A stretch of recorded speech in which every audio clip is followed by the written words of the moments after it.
Hi, my name is Adriana Juarez. I'm a certified medical assistant with the NCCAA health staff. Today we'll be going over the medication administration review. You'll be able to gain a review regarding medication administration. You'll be able to recognize the importance of having the required medication administration forms and develop excellent practice in administering medication. Let's get started. Head Start Performance Standards 1302.40 says a program must provide high-quality health, oral health, mental health, and nutrition services that are developmentally, culturally, and linguistically appropriate and that will support each child's growth and school readiness. In 1302.47 says a program must establish, train staff on, implement, and enforce a system of health and safety practices that ensure children are kept safe at all times. In Minimum Standards 746.3805 A through D says, how must I administer medication to a child in my care? Letter A says medication must be given as stated on the label directions or as amended in writing by the child's healthcare professional. Letter B says medication must be in the original container labeled with the child's full name and date filled. Administer only to the child intended and not be administered after the expiration date. And letter C, when administering medications, record full name of the child to whom the medication was given, name of the medication, date and time, and the amount of medication given. Full name of the employee administering the medication, and in letter D, you must keep all medication records for at least 3 months after administering the medication. So before accepting medication, we must have an IHCP or individualized healthcare plan. The medication or medications must be prescribed by the doctor, including over-the-counter medications. A label must match the IHCP, and the authorization for medication administration form must match the IHCP and the label. So let's take a look at the medication label. We must have the child's full name on the medication label. We must have a prescription number and directions. The directions must have a dosage, a route, and a frequency.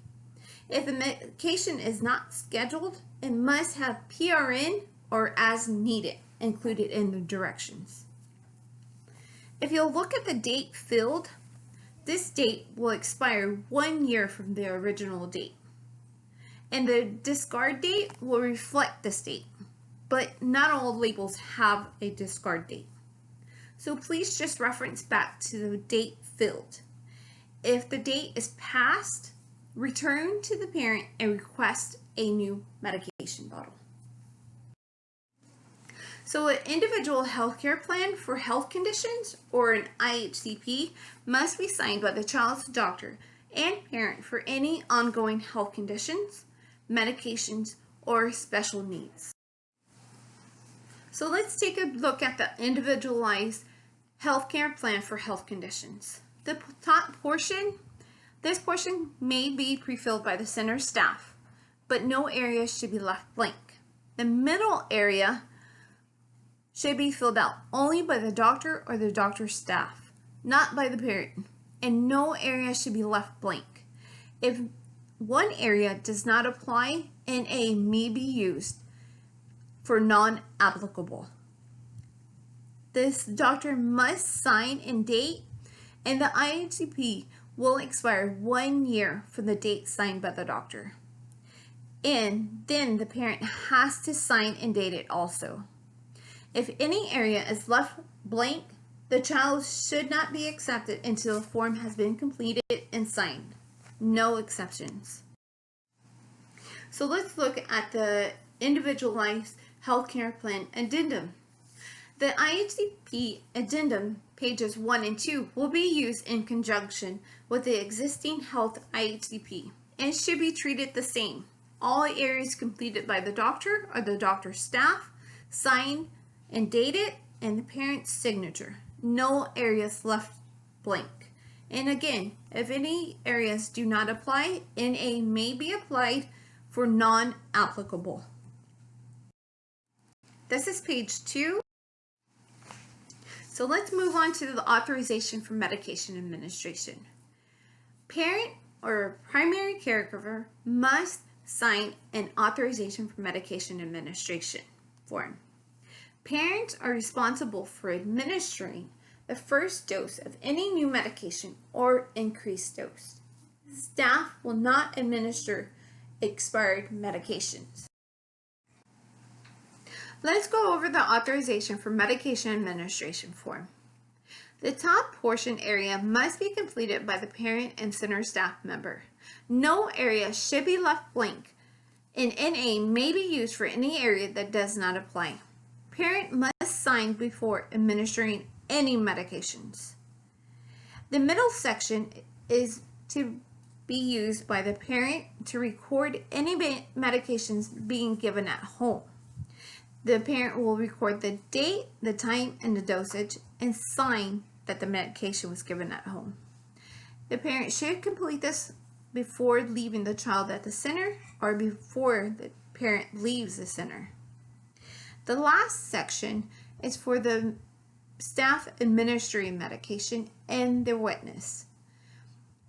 You must remember to always have a witness and to verify your 5 R's, which is the right child, right medicine, right dosage, right time, and right route.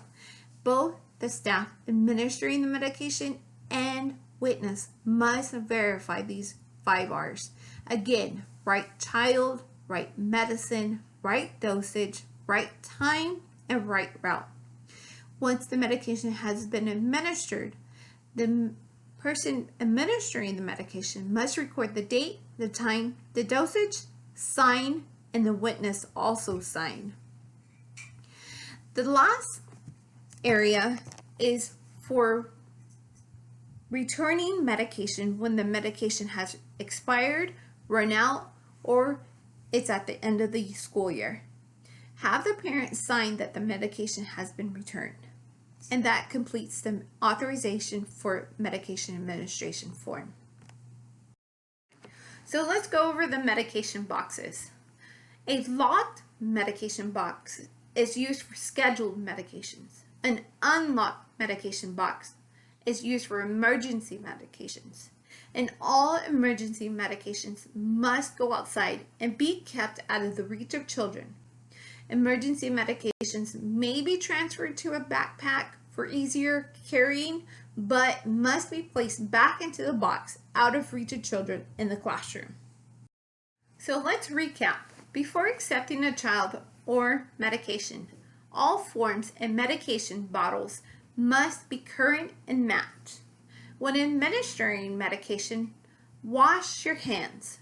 Check the expiration date on the medication as well as the forms, and check your 5 R's. Administer medication with a witness present. The witness must also verify the 5 R's. Be sure to log the child's full name, date, time, dosage, and sign.